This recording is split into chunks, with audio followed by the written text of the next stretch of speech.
कधीकधी आयुष्यात सर्वात छोटी मदत सर्वात मोठा बदल घडवते. कोण किती मोठा आहे आणि कोण किती लहान आहे यावर नाही, कोणाच्या मनात किती प्रेम आहे आणि किती कृतज्ञता आणि किती हिंमत आहे यावर सगळं अवलंबून असतं.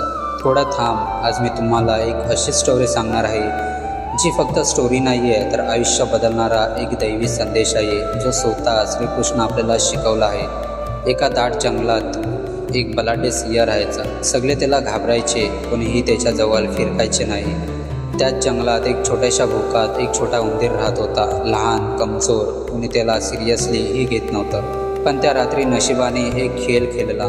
झाडाखाली सिंह झोपला होता. उंदीर आपल्या मित्रांसोबत खेळता खेळता चुकून सिंहाच्या अंगावरती गेला. सिंह एकदम उठला, त्याने मोठी गर्जना केली आणि उंदराला पकडलं. उंदीर थरथरत म्हणाला, महाराज मला सोडा, एक दिवस मी तुमची मदत करेन.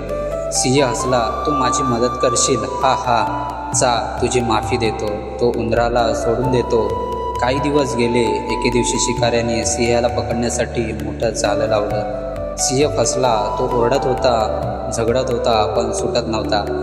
त्याची शक्ती, त्याचा गर्व सगळं त्या दोरीसमोर हरलं होतं. हा आवाज ऐकून त्या छोट्या उंदराने धाव घेतली. त्याने सिंहाला पाहिलं. अडकलेला असहाय्य उंदीर म्हणाला, काळजी करू नको मित्रा, आज तुमची मदत करायची माझी वेळ आली आहे. उंदीर छोट्या छोट्या दातांनी दोरी कुरतडू लागला, थोडं थोडं हळूहळू, पण न थांबता. आणि काही वेळातच सिंह मोकळा झाला. सिंह त्या उंदराकडे कृतज्ञतेने पाहत म्हणाला, मित्रा, तू माझ्यापेक्षा लहान नाही आहेस, तू माझ्यापेक्षा महान आहेस. उंदीर म्हणाला, मदत कधीच कमी नसते महाराज. मन मोठं असेल तर जग जिंकता येतं. ही स्टोरी इथेच संपत नाही आहे, ही तर फक्त सुरुवात आहे. कृष्ण म्हणतात, कोणीही लहान नाही आणि कोणीही मोठं नाही. प्रत्येक जीवात दिव्य शक्ती आहे.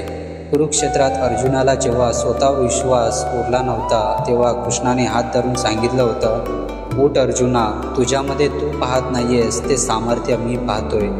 हीच उंदीर सिंहाची स्टोरी सांगते. कधी आपण सिंहासारखे शक्तिशाली असतो, पण परिस्थिती आपल्याला जखडते. कधी आपण उंदरासारखे लहान दिसतो, पण आपली वेळ आल्यावर आपणही पर्वत हलवू शकतो. खरी ताकद शरीरात नसते, ती मनात असते, श्रद्धेत असते. श्रीकृष्ण सांगतात, कधीच कोणाला कमी समजू नका आणि कधीच स्वतःला कमी समजू नका.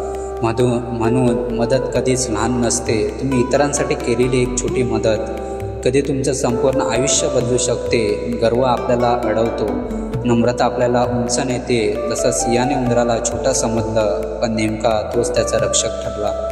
परिस्थिती आपल्याला आकार ठरत नाही, आपली मानसिकता ठरवते. म्हणून लहान असूनही उंदीर जिंकला आणि मोठा असूनही सिंह हरला.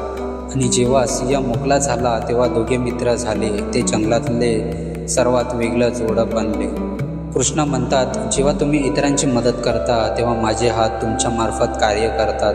त्या जगात जे काही चांगलं तुम्ही करता, ते तुमच्याकडे अनेक पटीने परत येतं. म्हणून सांगतो, स्वतःला कधीच कमी समजू नका, इतरांना कधीच कमी लेखू नका आणि मदतीचा हात पुढे करा. नशिबाचा हात तुमच्याकडे नक्की परत येतो. आणि लक्षात ठेवा, भगवान श्रीकृष्ण तुमच्या कर्मात वसतात. जेव्हा तुम्ही चांगलं करता, तेव्हा कृष्ण तुमच्या पाठीशी उभे असतात. जय श्रीकृष्ण.